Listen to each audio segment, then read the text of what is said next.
আসসালামু আলাইকুম বন্ধুরা, আশা করি সবাই ভালো আছেন। জুগাটি অটোমোবাইল 008 2024 আপনাদের সবাইকে স্বাগত জানাচ্ছি। I am your host Sohel Khan. তো আজকে যে বাইকটি নিয়ে কথা বলবো, এই বাইকটি আপনাদের সবার পরিচিত। আজকে আমরা বাজাজের বাইক নিয়ে কথা বলবো। তো ভারতে লঞ্চ হয়ে গেল কিছুদিন আগে বাজাজ পালসার RS 400, যে বাইকটির জন্য ভারতীয় বাইকাররা অনেক দিন ধরে অপেক্ষা করছে এবং অনেক দিন ধরে এর গুঞ্জন এবং জল্পনা কল্পনা চলছে।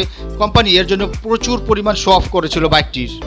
বাংলাদেশে ওই বাইকটির প্রচুর চাহিদা এবং বাজাজের বাইকের প্রচুর চাহিদা। 150 থেকে শুরু করে 165 পর্যন্ত যে বাইকগুলো এসেছিল, এর প্রচুর চাহিদা রয়েছে বাংলাদেশে।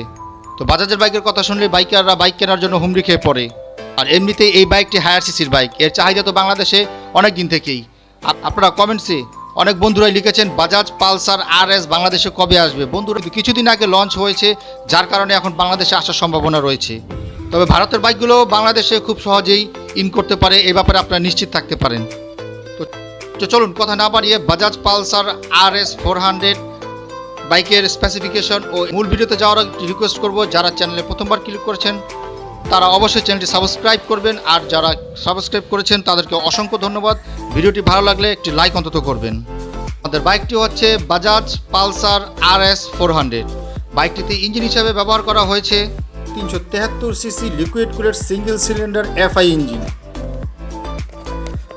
বাইকটির ম্যাক্স পাওয়ার 40 হর্স পাওয়ারে 8800 RPM এবং ম্যাক্স টর্ক 35 নিউটন মিটারে প্রায় 6500 RPM এবং বাইকটি সিঙ্গেল সিলিন্ডার, তার সাথে 6 স্পিড ট্রান্সমিশন তো আছেই। বাইকটি 400 সিসি হওয়ার কারণে এই প্রথম বাজাজ কোম্পানির কোনো বাইকে প্রথমবারের মতো স্লিপার ক্লাচ ব্যবহার করা হয়েছে। বাইকটির ফ্রন্টে 320 এবং রিয়ারে 230 2 channel ABS single disc braking system ব্যবহার করা হয়েছে।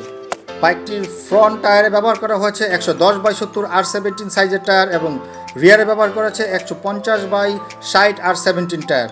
বাইকটির ফ্রন্ট হুইল 17 ইঞ্চি এবং রিয়ার হুইলও 17 ইঞ্চি। বাইকটি টোটালি টিউবলেস টায়ার ব্যবহার করা হয়েছে এবং এর হুইল বেস হচ্ছে অ্যালয় হুইল। বাইকটির ফ্রন্টে ব্যবহার করা হয়েছে fully adjustable USD ups and down 3/4 এবং রিয়ারে ব্যবহার করা হয়েছে fully adjustable ups and down monoshock suspension. বাইকটি 1 লিটারে প্রায় 30 কিলোমিটার মতো মাইলেজ দিয়ে থাকে। বাইকটির টোটাল ওভারঅল ওয়েট 163 কেজি এবং বাইকটির বর্তমান ইন্ডিয়ান প্রাইস প্রায় 2,20,000 রুপি। যদি বাইকটি বাংলাদেশে আসে তাহলে এর প্রাইস আনুমানিক ট্যাক্স, ভ্যাট এবং শোরুম প্রাইস সহ হয়তোবা বাইকটির প্রাইস 6 লক্ষ বা 6.5 লক্ষ টাকার ওপরে হতে পারে। বন্ধুরা, কোম্পানির ক্লেম অনুযায়ী তাদের বাইকগুলিতে যত সিসি লেখা থাকে তত সিসি থাকে না। যেমন একটি 400 সিসির বাইকে প্রায় 350 থেকে 400 সিসি থেকে থাকে এবং একটি 150 সিসির বাইকে প্রায় 135 সিসি থাকে এবং একটি 165 সিসির বাইকে প্রায় 140 থেকে 45 সিসি। বন্ধুরা, ভিডিওটি কেমন লাগলো? আশা করি ভালো লেগেছে। ভিডিওটি ভালো লাগলে একটি লাইক করবেন এবং চ্যানেলটি সাবস্ক্রাইব করবেন। আসছি পরের ভিডিওতে আবার কোনো নতুন বাইকের নতুন সন্ধান নিয়ে। ধন্যবাদ আপনাদেরকে পুরোপুরি ভিডিওটি দেখার জন্য।